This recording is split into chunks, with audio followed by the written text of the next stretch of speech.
Hi everyone, this is the very first episode titled Why Nice Girls Don't Get the Corner Office.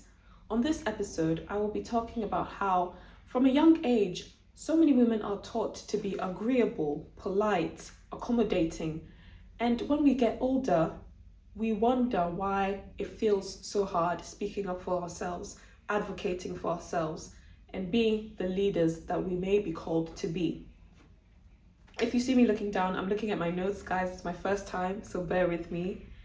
From a young age, we're also rewarded for being low maintenance. And what does low maintenance mean? Low maintenance means you don't ask for much. You're not very confident expressing your ideas, challenging the norms, being assertive. And I remember a time in my life where I actually thought it was a flex. I actually thought it was a flex to be low maintenance, in that I didn't want to be that girl who spoke too much, who asked for too much. If there was a certain family member who was doing something that was very troubling and upsetting, I would much rather try and keep the peace, be a people pleaser, so far as I'm not getting in the way of someone else's comfort and pleasure. And that's no way to live. But when we're young, I think we just have very little knowledge and self-awareness about how certain dynamics, the position it puts us in, and we just don't really know how to advocate for ourselves at times. So that's what I want to talk about today. And yeah, I was low maintenance. I didn't ask for much. I was that girl who would say things like, oh, I value experiences. Oh, I'm okay, I'm fine with that. But deep down, I wasn't fine. And I think so many women need to get to that point where they realize that no, you are not asking for much. No, you're just asking for the bare minimum. And if someone can't even provide that, give you that, it says more about them than you. It's not a reflection of your self-worth, but more so that this person just doesn't have the credentials or doesn't have the capacity to show you what you deserve. Another thing, let's move on from that. Next point, being that low maintenance girl, being a low maintenance girl, it may get you as the family favorite among your siblings. Let's say you have siblings, or if you are a nice boy, you may also be your family's favorite. And why? Because you don't really challenge anything that they hold you to. You don't make things difficult for the family, essentially.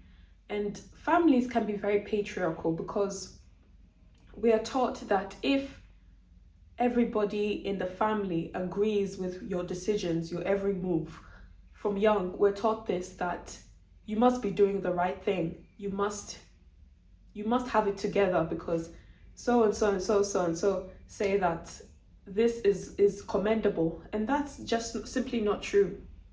How can one be a nice girl, you may ask? Over explaining.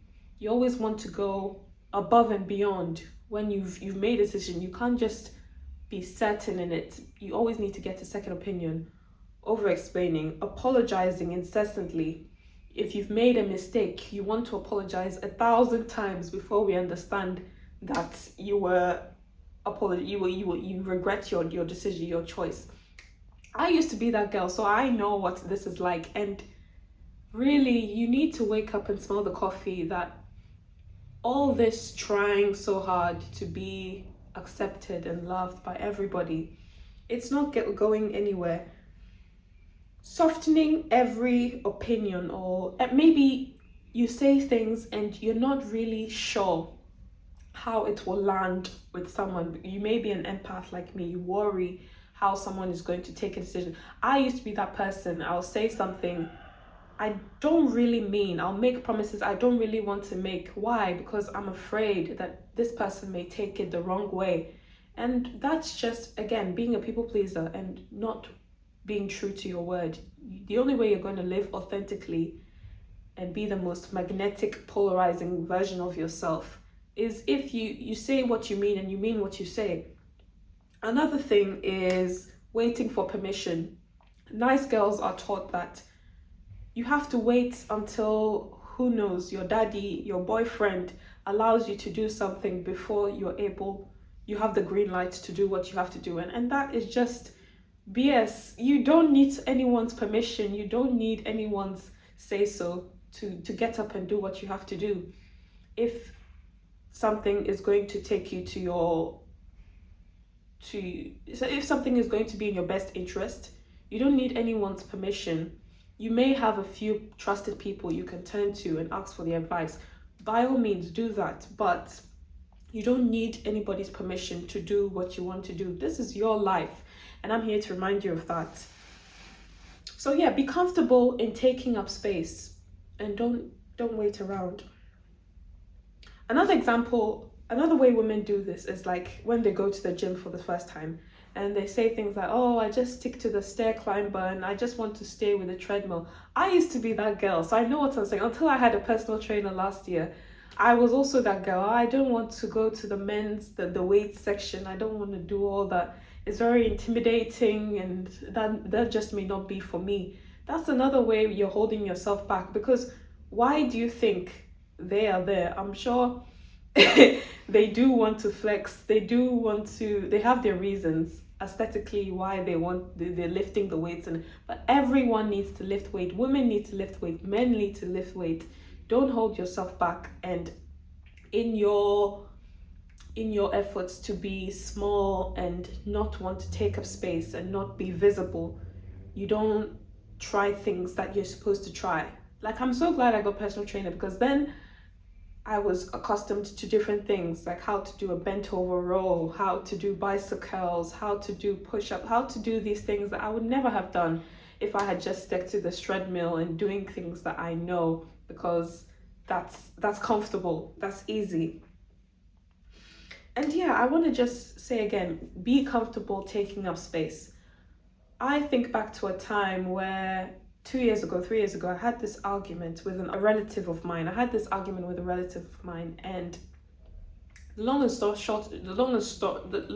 and short story of it is, at one point he said that I was no shrinking violet.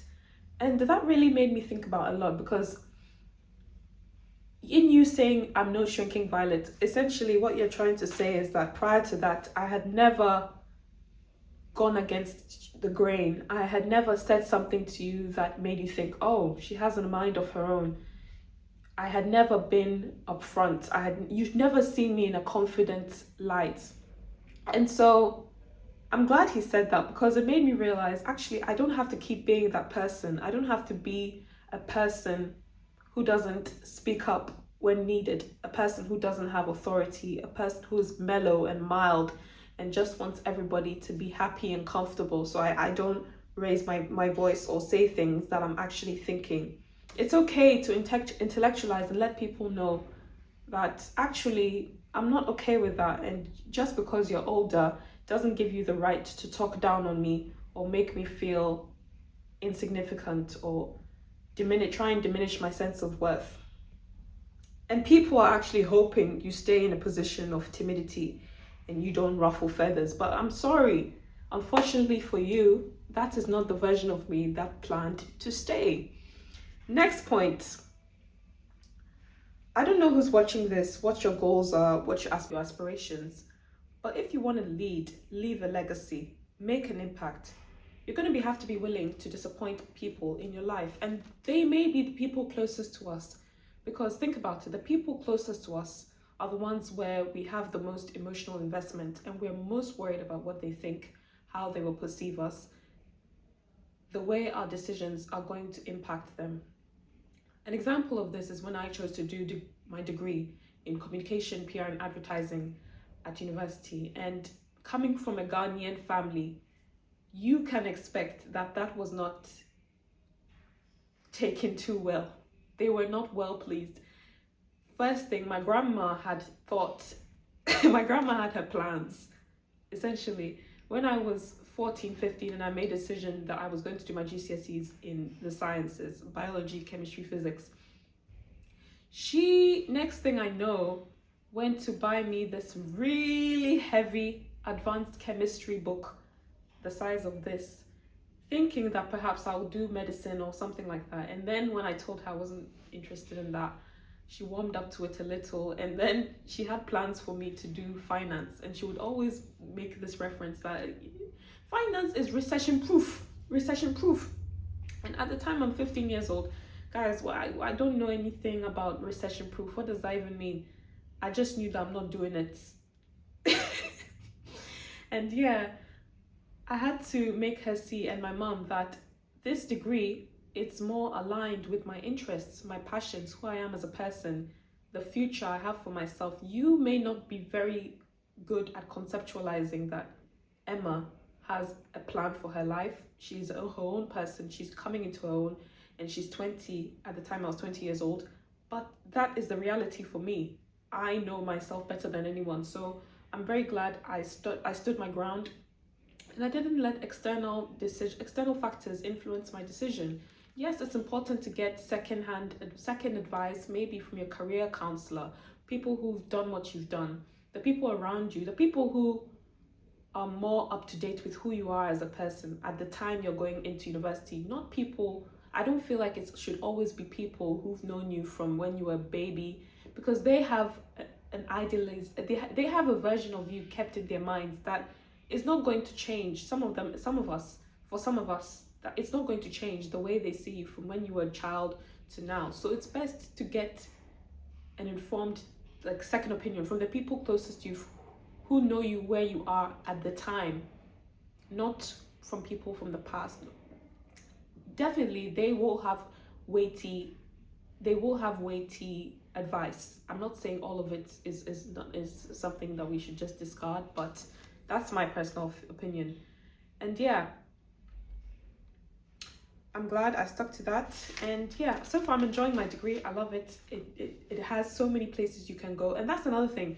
Because my degree is such a degree, it's not traditional. And there's so many different routes you can take after university. An auntie of mine actually asked me this today, that where do I plan to go in the next 3 years? And I gave her a vague answer because I am happy not knowing what the full outcome is. I'm happy being able to choose several different paths.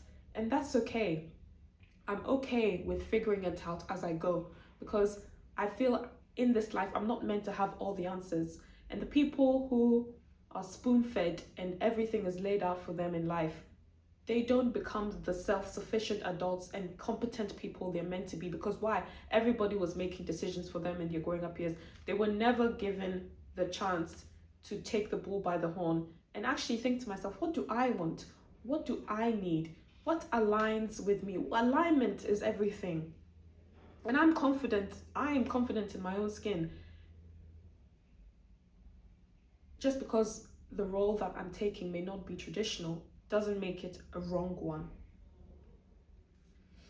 Another thing is, if you're always at everyone's beck and call, you're not going to have time for yourself. And think about it. People know that she doesn't have a schedule. She has no boundaries. I just have to put her on speed dial and she's there in 2 minutes. And that's not the way it should be. People should know that actually, no, from this time to this time, she has a schedule. She's doing this, she's doing that. She may be grocery shopping. She's doing this at the gym. She's working on her goals. People shouldn't be able to access you at any moment in time. I'm not saying we should be so selfish to the point where we never have time for people, but you should have a plan for your life. It really helps having structure. And take it from me, I can be the most dilly-dally person, but I found that the moments in my life where I was most dilly-dally is the moments where people were not very respectful of my time, because they knew I wasn't doing anything fruitful.